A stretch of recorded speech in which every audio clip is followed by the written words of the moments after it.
Liberté, indépendants, Outre-mer et Territoires.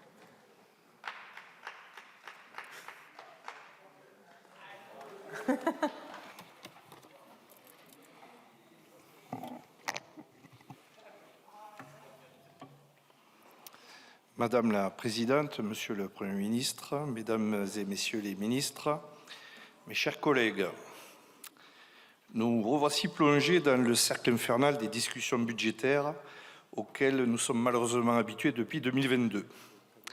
Une succession de 49.3 et de motions de censure. Une habitude qui n'a pourtant rien de banal, car ces débats ne sont pas anodins. D'autant moins anodin que cet examen se fait dans un contexte politique difficile et face à une situation financière préoccupante de nos comptes sociaux.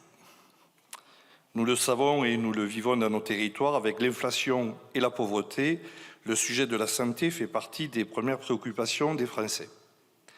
Monsieur le Premier ministre, vous avez fait le choix d'actionner un premier 49.3 sur la première partie du projet de loi de financement de la sécurité sociale. Nous le savons, d'autres suivront sur les parties suivantes. Ce n'est évidemment pas une bonne nouvelle.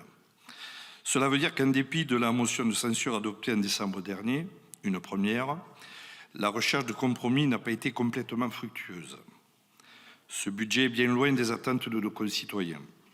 Il ne répond pas aux enjeux budgétaires. Il ne permet ni de résoudre les déficits, ni de proposer la moindre trajectoire de retour à l'équilibre. Il vise à augmenter timidement les recettes et à réduire drastiquement certaines dépenses en les mettant globalement à la charge des malades. Ce constat, bien qu'il soit lourd, n'appelle ni à la fatalité ni à la résignation. Il doit au contraire nous pousser à une réflexion lucide sur nos réussites et sur nos erreurs, afin de nous inciter à mieux faire. Mais ce constat nous alerte surtout sur les défis sociaux et financiers que nous devons relever. Le vieillissement de la population est une réalité démographique. La baisse de la natalité en est une autre.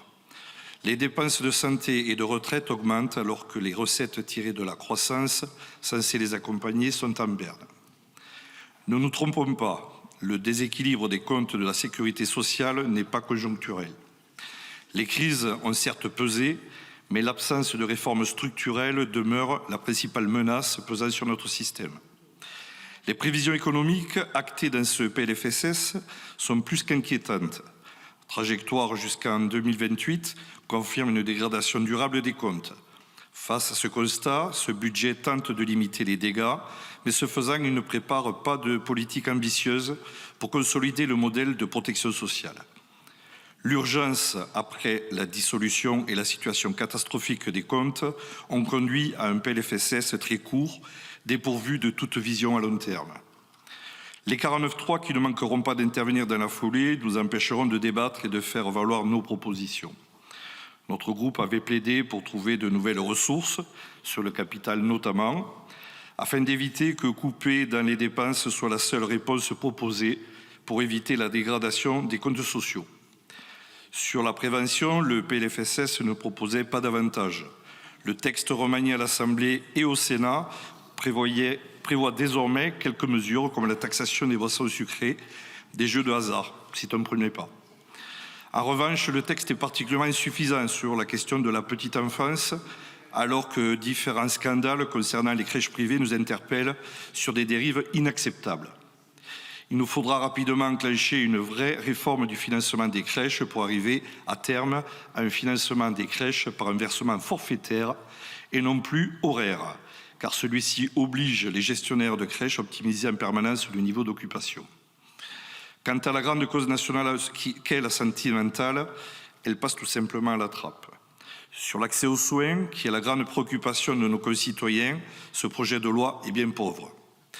Rien sur la formation des professionnels de santé, rien sur les fermetures de services d'urgence, rien sur l'installation des médecins dans les déserts médicaux, rien sur la souveraineté de la France en matière de médicaments, rien sur la souffrance des personnels des secteurs de la santé et du médico-social. Rien non plus sur les patients qui n'ont plus de médecin traitant, que ce soit en zone urbaine ou, pire encore, en zone rurale. Ce sont pourtant aujourd'hui 6 millions de nos concitoyens qui sont concernés par cette triste réalité. Alors certes, la censure et les discussions qui ont suivi avec le nouveau gouvernement ont permis certaines améliorations, dont acte. Je veux toutefois regretter un point de méthode qui empêche la lisibilité de nos débats. Un grand nombre des évolutions par rapport au texte initial émanent d'annonces du gouvernement, qui feront l'objet d'amendements intégrés arbitrairement au texte. Jamais l'Assemblée nationale n'aura eu à se prononcer dessus. Je regrette aussi que les ministres, pourtant entendus par la Commission des affaires sociales en nouvelle lecture, n'aient pas détaillé plus explicitement ces évolutions, ni donné de réelles positions du gouvernement sur des dispositions importantes. Nous saluons toutefois certaines de ces avancées, d'autant que le groupe Lyotte en a apporté un certain nombre, au premier rang desquels l'abandon de la sous-indexation des retraites. Nous prenons acte aussi de l'annonce du gouvernement de réunir les partenaires sociaux sur le sujet des retraites. Nous aurions toutefois souhaité une suspension de la réforme avant la tenue de cette conférence de financement. Il s'agit d'un premier signal positif, bien qu'il eût été préférable d'inscrire l'engagement du gouvernement à présenter un projet de loi dans ce texte. Nous prendrons toute notre part avec les partenaires sociaux pour trouver des ressources suffisantes et répondre aux enjeux non abordés par la réforme 2023, la pénibilité, les inégalités hommes-femmes et l'emploi des seniors. De même, nous étions fermement opposés au dispositif d'instauration d'un forfait de 7 heures travaillées durant l'année, sans rémunération, pour financer l'autonomie des personnes âgées notamment. Le gouvernement a beaucoup tergiversé sur ce point. Confirmez-vous son abandon? En ce qui concerne l'annonce du gouvernement de relever la hausse du Ondam à 2,8%, de 2,8 à 3,3, nous considérons que c'est évidemment une bonne nouvelle. Dans le texte initial, la hausse de l'Ondam pour les établissements de santé ne prenait pas en compte les effets de l'inflation et de la provision CNRACL. Ainsi, la FHF nous alertait sur la non-compensation de l'inflation qui se chiffre actuellement à 1,3 milliard d'euros, soit l'équivalent de plus de 20 000 ETP infirmiers. Concernant l'accès aux soins, nous souhaitions que le gouvernement renonce à réduire la part du remboursement de la sécurité sociale sur les consultations médicales ainsi que sur les médicaments. C'est chose faite. Mais nous rappelons que les complémentaires santé ont déjà répercuté cette hausse sur leurs tarifs, plus 6%, au détriment des usagers, alors que ces tarifs ont déjà augmenté d'environ 8% en moyenne en 2024.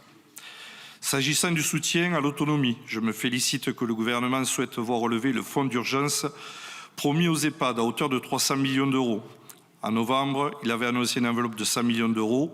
C'est donc une bonne chose, car l'inquiétude est immense pour les EHPAD, dont les 2/3 sont en déficit.